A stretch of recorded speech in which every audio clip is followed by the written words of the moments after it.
بالله عليك اش بالك في الماتش ديال اليوم؟ واش متفائل؟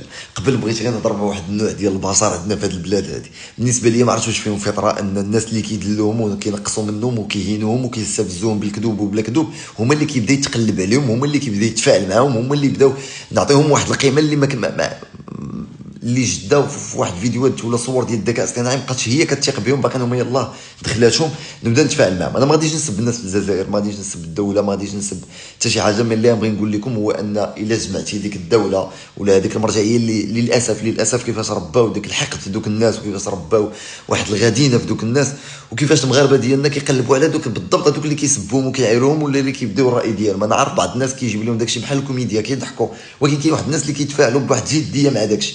انا بغي نقول لكم بصحافتهم الرياضيه، بمحللينهم، بخبرائهم في المجال كره القدم، برئيسهم، بدولتهم، بشعبهم، اي واحد كيخرج كلمه كره القدم من فمو تشتوهم كاملين، تخشيهم في عصاره وتعصرهم، ما يخرجوش لك تيشورطات مارادونا ما ادراك ما مارادونا، اللي قال لهم في واحد الوقيته غير مؤخرا ماشي بزاف، واللي توفى دابا ولابس تيشورطه ديال المغرب، كيقول لكم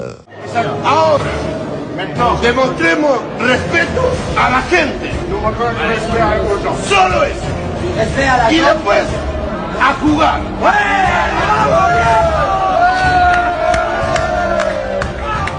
اهم نقطه نبغي نقولها لك هو انك خصك تعرف راسك انك انت هنا في الثمانيه الاولين في العالم في التصنيف العالمي، يعني اللي خرج معك شي واحد خاسر بجوج بزيرو ولا جوج الواحد ولا راه انجاز بالنسبه ليه هو. ما نبقاوش نفكروا بالتفكير ديال افريقيا ولا يجرونا نفكروا في التفكير ديال افريقيا.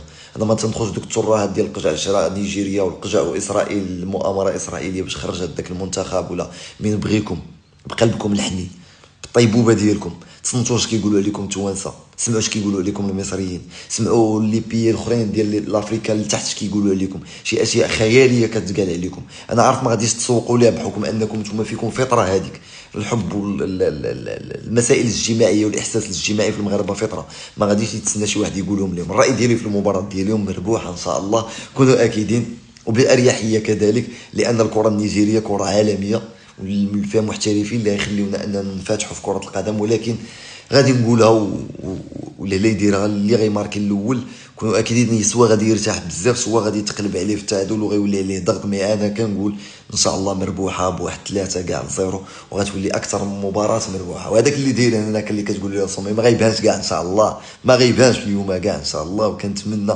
ما ندخلش داكشي ديال التشكيله دي ماتش ديال الياميق لا الرحيمي وديبار، لا هادشي ما ندخلش فيه. بالنسبه لي انا وليد الكراكي كيعرف اش كيدير ويتحمل مسؤوليته في الاخير. ما حد موفق للمنتخب الوطني ان شاء الله ومربوح، كونوا اكيدين مربوح، لان الانفتاح اللي غيخرجوا ليه نيجيريا والانفتاح اللي كتلعب فيه المغرب غنتفرجوا على الاقل في ماتش زويون مقارنه بديك الرجعه اللي راجعين. وما تيقوش بمدرب نيجيري اللي كيقول لك ارجع اللور، راه غيكون انفتاح. ولا شفنا اناحي هذيك بالنسبه لي انا اريحيه اكثر. قدر الله ما شاء.